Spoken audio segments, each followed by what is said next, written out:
You all on this channel of mine with a new poem that is John Brown by Bob Dylan.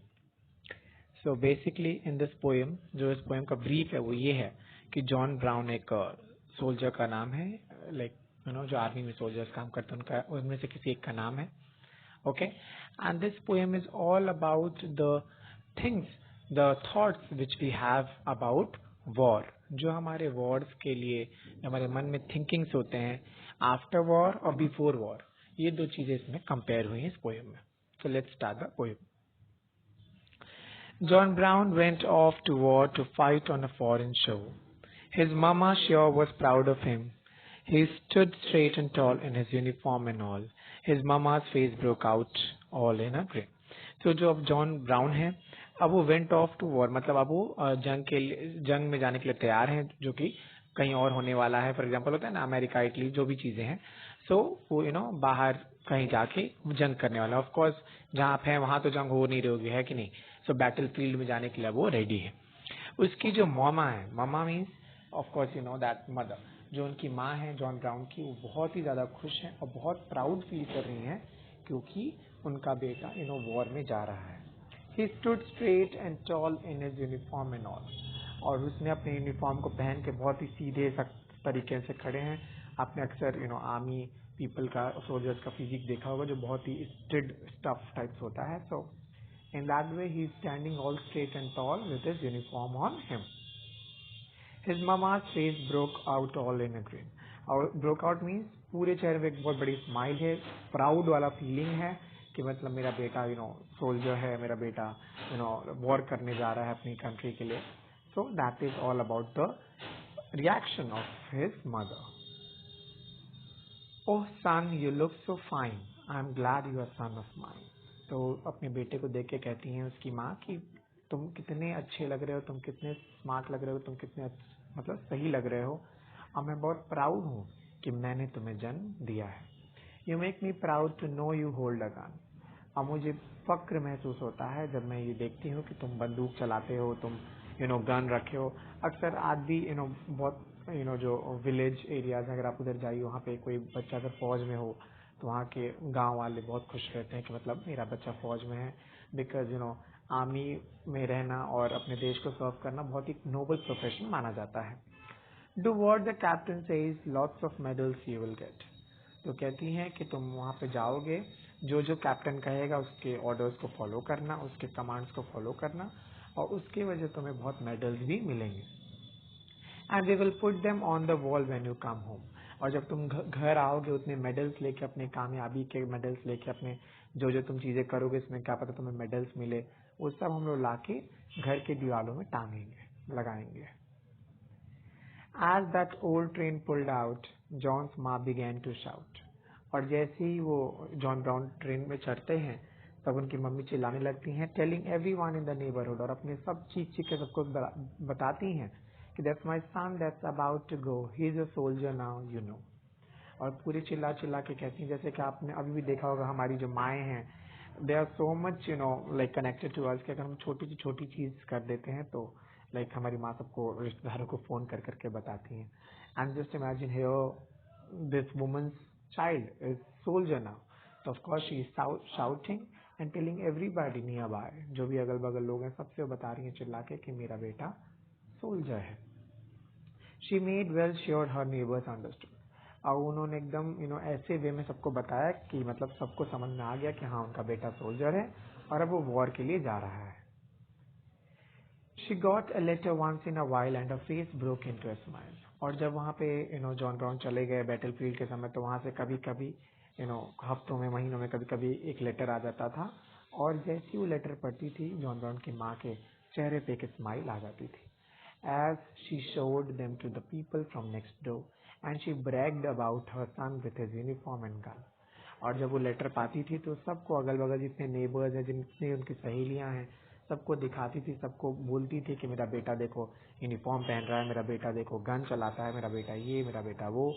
And everybody knows that our mothers are like that. And these things is called a good old fashioned war. और old fashioned war की तरह old fashioned war क्यों लिखा गया? Because there were many people who never knew what happens in the war. Okay, they just knew that they are just going to serve a country, they will be doing their duties and they will be coming back. Okay, so that is called old fashioned war, that many people were there. खास करके जो women वगैरह थी जो अपने गांव में ही रह जाती थी, उन्हें नहीं पता कि बैटल फील्ड की असलियत क्या है, बैटल फील्ड का जो रियलिटी है वो क्या है. Then the letters ceased to come. For a long time they did not come. और अचानक से क्या होता है, जो लेटर्स हफ्ते में महीने में कभी आ जाया करते थे, अब वो रुक गए और वो आते ही नहीं थे, बंद हो गए लेटर्स आना. They ceased to come for about 10 months or more. और ऐसे देखते देखते 10 महीने से ऊपर हो गए और अभी तक लेटर नहीं आया. Then a letter finally came. और 10-11 महीने बाद एक लेटर आता है जिसमें लिखा था, Go down and meet the train. Your son's coming home from war. उसमें लिखा था कि जाओ स्टेशन पे, तुम्हारा बेटा उतरेगा क्योंकि अब वो वॉर से वापस आ रहा है. She smiled and went right down. She looked everywhere around, but she could not see her soldier son in sight. तो ये बताया गया है कि अब वो जाती है वहाँ पे स्टेशन पे, बहुत तो खुश हो जाती हैं, लेकिन पूरी जगह देखती हैं पर उनको उनका बेटा नहीं दिखता. But as all the people passed, she saw her son at last. लेकिन जैसी भीड़ कम हुई स्टेशन पर से, तैसे उनको उनका बेटा दिखा. When she did, she could hardly believe her eyes. लेकिन जैसे ही उन्होंने अपने बेटे को, जॉन ब्राउन को देखा, वो अपनी आंखों पे विश्वास ही नहीं कर पा रही थी. On his face was all shot up. जो उसका चेहरा था एकदम बिगड़ चुका था, गोलियों के निशान थे, इंजरीज थे. Off his hand was blown off. और एक उसका हाथ पूरा ही खत्म था, मतलब पूरा ही कट चुका था, फूट चुका था. And he wore a metal brace around his waist. और उसके लोअर बैक पे भी चोट लग गई थी, जिसके वजह से उसका लोअर बैक भी खराब हो चुका था. और वो एक मेटल ब्रेस, लोहे कहते हैं ना कि रॉड लग गया, ये है वैसे मेटल ब्रेस की तरह लगा हुआ था कमर पे, उसके सहारे वो चल पा रहा था. He whispered kind of slow in a voice she did not know. और बहुत धीरे से बोलने की कोशिश करता है, लेकिन वो उनको समझ में भी नहीं आता. While she could not even recognize his face. और आपको सोचिए कि वॉर के बाद क्या कंडीशन होती है एक सोल्जर की, जो जॉन ब्राउन के थ्रू पोएट हमें बता रहे हैं, बिकॉज उसकी खुद की माँ उसके चेहरे को पहचान नहीं पा रही. Oh Lord, not even recognise his face. मतलब तो बातें छोड़ो, चीजें कहते हैं ना कि दुख दर्द ये सब छोड़ो, चेहरा ही नहीं पहचान पाती थी, इतनी खराब स्थिति हो गई थी. Oh, tell me, my darling son, pray tell me what they done. How is it you come to be this way? तो कहते हैं कि I request you, I pray you, tell me who has done this to you and how this happened to you. क्या हो गया तुम्हें, कैसे हो गया, इतने अच्छे थे, इतने स्टिफ, इतने हैंडसम, इतने टॉल बन के गए थे और तुम ऐसे क्यों आए हो. He tried his best to talk, but his mouth could hardly move. और वो चाहता था कि कुछ बोले, लेकिन उसका जो मुंह था वो तो चल भी नहीं रहा था. And the mother had to turn her face away. और जब वो बोलने की कोशिश करता तो उसकी जो दयनीय स्थिति हो गई थी, बहुत ही बुरी स्थिति हो गई थी, वो देख के उसकी माँ को रहा नहीं गया, उसने अपना मुंह घुमा लिया. Don't you remember, माँ, when I went off to war, you thought it was the best thing I could do. तो कहता, माँ, आपने ही तो कहा था ना कि मैं वॉर लड़ने जा रहा हूँ, मैं अपने देश को सर्व करने जा रहा हूँ, और शायद ये मेरे लिए सबसे बेस्ट चीज हो सकता है जो मैं कर सकता था. I was on the battleground, you were home, acting proud. मैं तो बैटल ग्राउंड में लड़ रहा था, स्ट्रगल कर रहा था, और आप घर पे एकदम प्राउड फील कर रही थी. You wasn't there standing in my shoes. क्योंकि आप इसलिए प्राउड फील कर रही थी क्योंकि आप वहाँ पे मेरे शूज में नहीं थे, मतलब आप मेरी जगह वहाँ नहीं थे. And that is here what poet has told us about the thing what I have told you very in the beginning. कि मतलब यहाँ पे इस पोएम में हमको वॉर के, आफ्टर वॉर और बिफोर वॉर के कंडीशंस, कंपैरिजंस बताए गए हैं कि किस तरह से जो जॉन ब्राउन है उसकी माँ जब उसका बेटा वॉर के लिए जा रहा है, कितनी प्राउड फील कर रही है, कितनी खुश है, कितनी सबसे ब्रैगिंग कर रही है, ब्लफिंग कर रही है, मेरा बेटा ये, मेरा बेटा वो. But after she sees her son in that condition, she is all devastated because she could have never imagined about this condition of her son, sorry. Oh, and I thought when I was there, God, what am I doing here? और फिर कहता है कि जब मैं battle ground में निकला, जब मैं बैटल ग्राउंड पे लड़ाई करने के लिए उतरा, तो मैंने सोचा भगवान से, कह रही मैं ये कहाँ आ गया. I am trying to kill somebody or die trying, but the thing that scared me that most was when my enemy came close. and I saw that his face looked just like mine. और मुझे ये एहसास तब हुआ जब मेरे सामने मेरा एनिमी आया जो बिल्कुल मेरी तरह दिखता था। शायद वो भी किसी का बेटा था, वो भी किसी का हस्बैंड था। और मुझे ये फील हुआ कि या तो मुझे इसको मारना है या तो मैं खुद मर जाऊंगा। मीन्स या तो मैं इसे मारूंगा या तो ये मुझे मार देगा। और ऐसी कंडीशंस में हमें ये काम करना पड़ता है। ऐसे सिचुएशन में हमें ये फैसले लेने पड़ते हैं।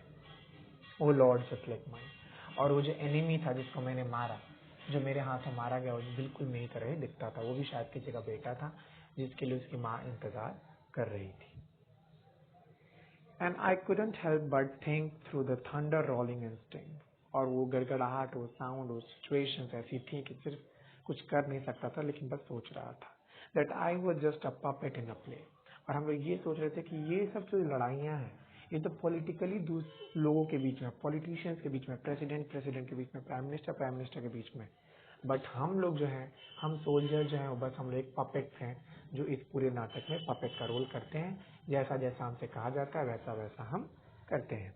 And through the roar and smoke the string is finally broke and a cannon ball blew my eyes.